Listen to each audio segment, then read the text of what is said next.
வணக்கம் உறவுகளே, உங்களுக்கு 2 காணொளி காட்டுறேன். முதல்ல ஒரு காணொளியை பார்த்துருவோம். கள்ள நோட்டை அடிக்கிறாங்கன்ற விஷயம் தெரிஞ்ச காங்கிரஸ் என்ன தெரியல பதில் சொன்னாங்க. பாகிஸ்தான்ல கள்ள நோட்டை அடிக்கிறாங்க, இங்க இருந்து நான் எப்படி போய் இந்த விஷயத்தை தடுத்து நிறுத்த முடியும் அப்படின்ற கேள்வியை காங்கிரஸ் கேட்டாங்க. How do I go to the source of this currency note when it is manufactured across the border with state support? ஆனா பிஜேபி இந்த மாதிரி காரணம் எல்லாம் சொல்லலைங்க. 500 ரூபாய் செல்லாதுன்னு சொல்லி பாகிஸ்தான்ல இருக்கிற கள்ள நோட்டை முடக்கினாருங்க நமது பாரத பிரதமர் திரு நரேந்திர மோடி அவர்கள். मध्यरात्रि यानी 8 नवंबर 2016 500 रुपए और 1000 रुपए की करेंसी नोट लीगल टेंडर नहीं रहेंगे இந்த விஷயத்தை துரந்தர் படத்துல ரொம்ப அழகா எடுத்து சொல்லியிருப்பாங்க. இதனாலதான் காங்கிரஸ் சார்ந்தவர்கள் இந்த படத்தை தடை செய்யணும் அப்படின்னு கேட்டாங்க. இந்தியாவுடைய பணத்தை பார்த்துறீங்களா? இந்த காணொளியில் பார்த்துக்குங்க, எவ்வளவு புரட்டு, எவ்வளவு திருட்டு பாருங்க. அதாவது பாகிஸ்தானுக்கு அங்கிட்டு வந்து அடிக்கிறாங்க, அச்சடிக்கிறாங்க. அதை வந்து ப. சிதம்பரம் மினிஸ்டராக இருக்கும்போது சொல்கிறாரு, பாகிஸ்தானுக்கு அங்கிட்டு இந்திய ரூபாய் நோட்டுகள் அச்சடிக்கப்படுகிறது, நம்ம எப்படி போய் அங்கே போய் தடுக்க முடியும் அப்படின்னு ஒரு கேள்வி கேட்டார். பாராளுமன்றத்தில் கேள்வி கேட்டிருக்காருன்னு வைங்க. அது உண்மை தானே? எப்படி போய் தடுக்க முடியும்? அங்கே இருக்கிறத போய் எப்படி தடுக்க முடியும்? கள்ள நோட்டுகள் அடிக்கப்படுது அப்படிங்கிறாங்க. சரி, கள்ள நோட்டுகள் அடிக்கிறத நீ எப்படி தடுக்க முடியும்? அவன் நாட்டுக்குள்ளார அடிக்கும்போது எப்படி தடுக்க முடியும்? அதுக்காக ஒரு போர் தொடுக்க முடியுமா? அதுக்காக எவிடன்ஸ் வேணாமா? ஆதாரங்கள் வேணாமா? சரி, கள்ள நோட்டு அடிக்கிறாங்கிறதுக்காக வேண்டிய போர் தொடுக்க முடியுமா? நீங்கள் அமெரிக்க டாலர் அடிக்கிறோம், இந்தியாவில் எவனா அடிக்கிறான், அதுக்காக அவன் அங்கேருந்து வந்து உள்ள நுழைஞ்சி அமெரிக்காக்காரன் இந்தியாவுக்குள்ள நுழைஞ்சி போர் தொடுக்க முடியுமா? இதெல்லாம் பைத்தியகரத்தனமாக இருக்குது. சரி சரி, அப்படியே இருக்கட்டும். இவங்க சொல்கிறது படியே வச்சுக்குவோம். இப்போ வந்து காங்கிரஸ் இந்த மாதிரி பதில் சொன்னாங்க. ஆனால் பிஜேபி என்ன பண்ணாங்க அப்படின்னா, அந்த நோட்டுகளை முடக்கி 500 ரூபாய் 1000 ரூபாய் நோட்டுகளை முடக்கி செல்லாது என்று சொல்லி பாகிஸ்தானில் இருக்கிற நோட்டுகளை செல்லா நோட்டுகளாக ஆக்கிட்டாங்க அப்படிங்கிற மாதிரி இவர் சொல்கிறாப்புல. சரி, நம்ம அப்படியே பார்த்துக்கிட்டா கூட 500 ரூபாய் 1000 ரூபாய் செல்லாது அப்படின்னு சொல்லிட்டு சொன்னார். அது ஒன்று. இரண்டாவது என்ன அப்படின்னா, அங்கே இருக்கிற நோட்டு அதனால் செல்லாமல் போயிடுச்சு அப்படிங்கிறாரு. ஆக்சுவலாக நல்லா யோசிச்சு பாருங்கள், 500 ரூபாய் 1000 ரூபா நோட்டு அவன் கள்ள நோட்டு தான் அடிக்கிறான், நல்ல நோட்டு அடிக்கலை. 500 ரூபா 1000 ரூபா நோட்டு இருக்கிற மாதிரியா கள்ள நோட்டு தான் அடிக்கிறான், நல்ல நோட்டு அடிக்கலை. நல்ல நோட்டு கள்ள நோட்டு வந்து இந்தியாவுக்குள்ளே செல்லாது. அப்படியே பார்த்தாலும் நிறைய கண்டுபிடிச்சிருவாங்க ஒன்று. சரி, அதுக்கப்புறம் 200 ரூபா நோட்டு 500 ரூபா நோட்டு இப்போ புதுசாக அறிமுகப்படுத்தினார்ல, அந்த 500 ரூபா நோட்டோ அந்த 200 ரூபா நோட்டோ அவங்க அடிக்க மாட்டாங்களா? 2000 நோட்டு ஒன்று புதுசாக அறிமுகப்படுத்துகிறாங்க, ஞாபகம் இருக்குங்களா உங்களுக்கு? பிங்க் கலரில் ஒரு நோட்டு, அந்த நோட்டையும் அவங்க அடிக்க மாட்டாங்களா? ஏங்க, எது வந்தாலும் அவன் அடிக்கிறது, கள்ள நோட்டு அடிச்சுக்கிட்டு தாங்க இருப்பான். இப்போ வந்து அவன் கள்ள நோட்டு அடிக்க மாட்டானப்போ இப்போ அங்கே தீவிரவாதிய செயலில் நின்று போயிடுச்சா? அங்கே வந்து இப்போ இவர் இதெல்லாம் நடந்ததுக்கப்புறம், இந்த டிமானிட்டேஷன் நடந்ததுக்கப்புறம் தானே பகல்காம் தாக்குதல் நடந்துச்சு. அதுக்கப்புறம் தானே நம்ம இந்த 40 இராணுவ வீரர்கள் கொல்லப்பட்டாங்க. அதெல்லாம் எப்படி எந்த கணக்கில் வர்றது? அதில் எந்த கணக்கில் வராதோ? என்னங்க பேச்சு?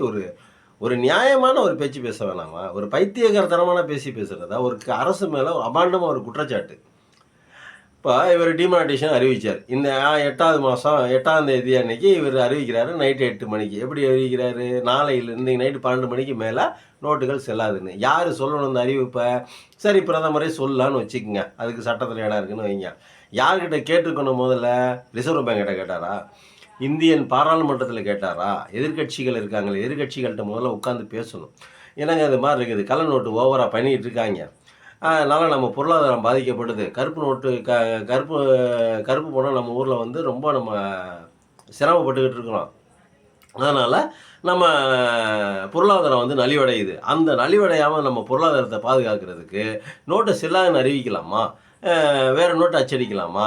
இதுக்கு என்ன ஐடியா அப்படின்னு சொல்லிட்டு பாராளுமன்றத்தில் பேசணும். முதல்ல பாராளுமன்றத்தில் பேசி அனைத்து கட்சியினரும் சரிங்க அப்படி செஞ்சிடலாம், ரைட்டு, இதனால் இந்த கள்ள நோட்டுனால நம்மளுடைய பொருளாதாரம் நலிவடையுதுன்னா அந்த நலிவடைகிறதுக்கான காரணமான அந்த நோட்டுகளை பிளாக் பண்ணிடுவோம், பிளாக் பண்ணிட்டு ஒரு புதுசாக ஒரு நோட்டு அடிப்போம் அப்படின்னு சொல்லிட்டு பாராளுமன்றத்தில் ஒப்புதல் கொடுத்ததுக்கப்புறம் அதுக்கப்புறம் ரிசர்வ் பேங்கை கூப்பிட்டு உட்கார வச்சு, என்னப்பா இது மாதிரி இருக்குது, இதுக்கு எப்படி செய்யலாம், இது என்ன மாதிரி செஞ்சால் சரியாக வரும், இந்த மாதிரி செஞ்சால் சரியாக வருமா, அந்த மாதிரி செஞ்சால் சரியாக வருமா அப்படின்னு யார்கிட்ட கேட்கணும்? ரிசர்வ் பேங்கிட்ட கேட்டு ரிசர்வ் பேங்கோட ஒப்புதலோட ரிசர்வ் பேங்க் தான் அந்த வேலையை செய்யணும்.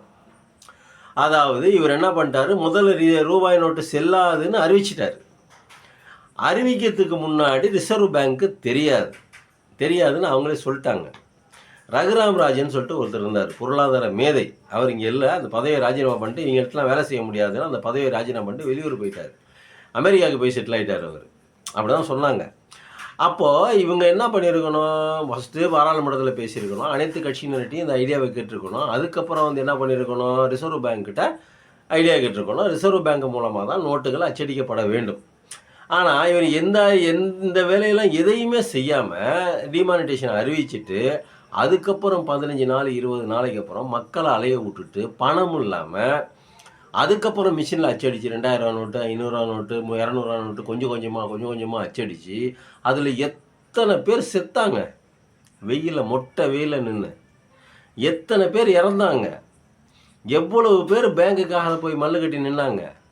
சரி, அது ஒரு பக்கத்து இருக்கட்டும். இத்தனை பேர் இறந்தாங்களே, இந்த பெரிய பெரிய பணக்காரன் பூரா எவனுமே போய் லைனில் நிற்கிறியே, அவனுக்கு எப்படி காசை மாற்றி கொடுக்கப்பட்டது? அவங்ககிட்ட இருக்கிற பணம் எது எப்படி மாற்றி கொடுக்கப்பட்டது?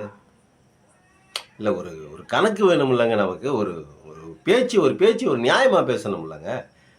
இது பழைய காணொளி தான், ஆனாலும் பழைய காணொளி எதுக்கு, இதில் உள்ள உண்மை வந்து நம்மளை வந்து ஓவராக உரசுது. அவன் கள்ள நோட்டு அச்சடிக்கிறாங்கிறதுக்காக வேண்டி காங்கிரஸ் போய் அங்கே அவன் நாட்டுக்குள்ளே நுழைஞ்சி இது சரி பண்ண முடியாது, அவன் தடுத்து நிறுத்த முடியாது. ரைட்டு, எல்லை தாண்டி வரும்போது தடுத்து நிறுத்தலாம். பாக்கிய தீவிரவாதிகளுக்கு கொடுக்குற பணத்தை தடுத்து நிறுத்த முடியுமா அப்படின்னா அதுவும் தடுத்து நிறுத்த முடியாது. இவங்க சொல்கிறது கரெக்டு, காங்கிரஸ் சொன்னது ரைட்டு. இப்போ நீ அதை தடுக்கிறதுக்காக டிமானிட்டேஷன் அறிவிச்ச. நீ டிமானிட்டேஷன் அறிவித்ததுக்கப்புறம் நீ அறிமுகப்படுத்தின 2000 நோட்டு 500 நோட்டு 200 நோட்டு 100 நோட்டு இதை வந்து அச்சடிக்க மாட்டானா பாகிஸ்தான்காரன்? அவனுக்கு அச்சடிக்க தெரியாதா? அந்த நோட்டு அச்சடிக்க தெரிஞ்சவனுக்கு இந்த நோட்டு அச்சடிக்க தெரியாதா? பைத்தியக்கார பயல்களாட்டம் பேசிக்கிட்டு இருக்கீங்க. காணொலி ஏதாவது ஒரு காணொலி வந்தோடனே ஏதாவது ஒரு பொய் சொல்லணும், காங்கிரஸை டம்மி ஆக்கணும், பிஜேபி தூக்கி பிடிக்கணும். இது வந்து என்ன எவ்வளோ ஒரு முட்டாள்தனமானது. இதுக்கு எதுக்கு தெரியுமா? அப்போ பணக்காரன் பூரா எந்த பணக்காரனும் அந்த லைனில் நிற்கலை. ஆனால் அவன்கிட்ட இருக்கிற பணம் பூரா மாற்றப்பட்டு இருக்குது. எப்படி மாற்றப்பட்டுச்சு? ஒரு பணக்காரன் ஒரு 2 லட்ச ரூபா பணம் இல்லாமல் இருப்பானா, ஒரு 3 லட்ச ரூபா பணம் இல்லாமல் இருப்பானா வீட்டில்? ஆனால் இதெல்லாம் வங்கி அதிகாரிகளே மாற்றி கொடுத்துருக்காங்க, கொண்டு போய் வீட்டில் கொடுத்துட்டு வந்திருக்காங்க அப்படின்னு சொல்ல முடியுமா? ரஜினிகாந்த் நின்னாரா, கமலஹாசன் நின்னாரா, விஜய் நின்னானா, இல்லை வேறு யாரும் நின்னாங்க? எந்த அரசியல் தலைவர் போய் நின்னாங்க? நம்ம ஸ்டாலினோட எடுத்துக்கங்க, யார் போய் நின்னா? வீட்டில் 2 லட்சம் 3 லட்சம் பணம் இருக்காதா? அந்த பணத்தை எப்படி மாற்றி கொடுக்கப்பட்டது? அப்போது லைனில் நின்று செத்தது யார்? எல்லாம் ஏழை மக்கள், எளிய மக்கள், நடுத்தர வர்க்கத்து மக்கள். இவங்க தான் லைனில் நின்று செத்தாங்க. யாரும் வந்து பெரிய பெரிய பணக்காரனோ சினிமா நடிகர்களோ அரசியல்வாதிகளோ தொழிலதிபர்களோ யாரும் சாவலை. செத்தது யார்? நடுத்தர மக்கள், ஏழை மக்கள். எதனால் செத்தாங்க? கையில் இருக்கிற 500 1000 செல்லாமல் போச்சுன்னா நம்ம என்ன பண்ணுறது? அதை மாற்றணுமேங்கிறதுக்காக நின்னாங்க. இதில் எத்தனை பேர் பாவத்தை ஊற்றிக்கிட்டான்? எத்தனை பேர் பேங்க் வாசலில் போய் நின்னாங்க? எத்தனை பேர் ஏடிஎம் வாசலில் நின்றுருக்காங்க? இந்த மாற்றி கொடுக்கறதுக்கு இந்த வங்கிகள் எவ்வளோ சிரமப்பட்டுச்சு. இந்த பாட்டுக்கு புதுசாக பாட்டுக்கு வந்து அறிவிச்சிட்டு போயிட்டார் பிரதமர். ஆனால் அதுக்கப்புறம் அந்த பின் விளைவுகள் இங்கே என்ன பண்ணியிருக்கணும்?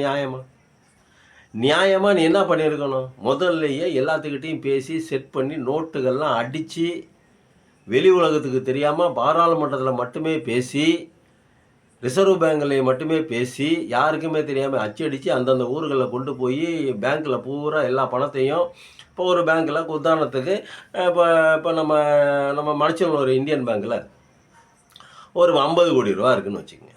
50 கோடி ரூபாய்க்கு மாற்று பணத்தை கொண்டாந்து வச்சிடணும். கொண்டாந்து வச்சுவிட்டு இதே மாதிரி ஒவ்வொரு வங்கிக்கும் எவ்வளோ பணம் அவன் முதலீட்டில் கையில் இருப்பு வச்சுருக்கானோ அந்த பணத்தை பூரா வச்சிடணும். இல்லை இங்கே வந்து பணத்தை பூரா பேங்க் அனுப்பிச்சிடுவாங்க, ரிசர்வ் பேங்க் அனுப்பிச்சிடுவாங்க அப்படின்னு வச்சுக்கிட்டா கூட ரிசர்வ் பேங்கில் எவ்வளோ கரன்சி கையில் இருக்குது, மக்களுடைய பேங்க் அக்கௌண்ட்டில் எவ்வளோ கரன்சி கையில் இருக்குது, இதெல்லாம் ஒரு புள்ளி விவரம் எல்லாத்துக்கும் நீ சாயங்காலம் புள்ளி விவரம் வந்துடும். இத்தனை லட்சம் இருக்குது, இங்கே எத்தனை கோடி இருக்குது, இங்கே எத்தனை கோடி இருக்குது, இந்த பேங்கில் எத்தனை கோடி இருக்குங்கிறது புள்ளி விவரம் வந்துடும். அப்போ தான் இங்கே மறுநாள் ஷேர் மார்க்கெட்டோ வேறு எதையுமே ஒரு கணக்கு போடுறதோ ஒரு புள்ளி விவரங்கள் சொல்கிறதோ சொல்ல முடியும், பண வீக்கத்தையெல்லாம் கணக்கெடுக்க முடியும். அப்படி அந்த விவரங்கள் இப்போ பிரகாரம் எல்லா வங்கிக்கும் அந்த பணங்களை கொண்டு போய் சேர்த்து செட்டில் பண்ணி முடிச்சிருக்கணும். முடிச்சுட்டு அதுக்கப்புறம் அறிவிக்கணும். ஒரு நல்ல பிரதமர் நாதாரி புயல்களா சப்போர்ட் பண்ணி பேசுகிறீங்கள, செத்து போன மக்களுக்கு எவன்டா பணம் தர்றது? அவனுக்கு அந்த உயிருக்கு என்னடா வதி? ஏழைங்க, பாட்டிங்க, கிழவர்கள், வயசான முதியவர்கள் இவங்கெல்லாம் போய் லைனில் நின்று எவ்வளோ பேர் செத்துட்டாங்க, 100க்கு 150 பேர்த்துக்கு மேலே.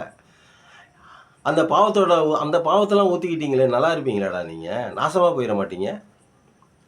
யாரை கேட்டு அறிவிச்சிங்க? ரிசர்வ் பேங்கில் கேட்டிங்களா? இல்லை பாராளுமன்றத்தில் கேட்டிங்களா? யாரை கேட்டு அறிவிச்சிங்க? இன்னமும் உங்கள் சௌரியத்துக்கு இது ஓணும், வீட்டு நாடா? இல்லை இதெல்லாம் வீட்டு நாடா? இல்லை உங்கள் அப்பா வீட்டு நாடா? உங்கள் அப்பா தான் இந்தியாவுக்கு பூரா அப்பனாக இருந்தாரா? பிரதமர் மோடியோட அப்பா தான் இந்தியாவுக்கு பிரதமராக இருந்தாரா? எல்லாத்துக்கும் இந்தியாவுக்கே அப்பாவாக இருந்தாரா? யார் வீட்டு நாடுறா? யாரா வந்து அறிவிக்கிறது? புத்தாம்போது அறிவிச்சிட்டு 150 பேர் 200 பேர்த்த கொண்டு போட்டீங்க. வெயில நின்று கஷ்டப்பட்டு நொந்து நூலாகி அந்த பணத்தை வாங்கிறதுக்குள்ள மக்கள் படுற பாட்டு.